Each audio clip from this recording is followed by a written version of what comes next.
şirniyyat sevgisi gəlir. Amma bilmirsiniz nə ilə çay içəsiz. Alınma şirniyyatları istəmirsiniz. O zaman buyurun. Mən də sizin kimi. Ürəyim şirniyyat istəyir və ev üsulu qoz bükməsi və yaxud da mutaki deyilən bir şirniyyat hazırladım. İllərdir bu üsuldan istifadə edirəm. Çox gözəl və eyni zamanda da çox dadlı olur.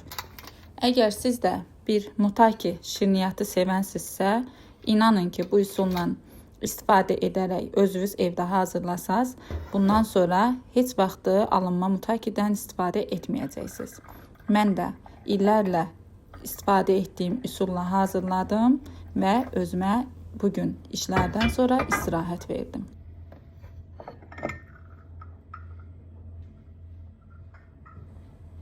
Necə hazırladığım maraqlıdırsa, gözünüz səhifəmdə olsun, reseptini paylaşacağım.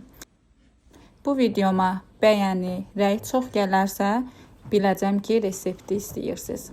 Mən də sizə bu gözəl mutakinin, ev üsulu mutakinin qoz bükməsinin reseptini verəcəm. Aktiv olaq, videolarımı bəyənək, rəy yazaq və paylaşaq. Hələlik.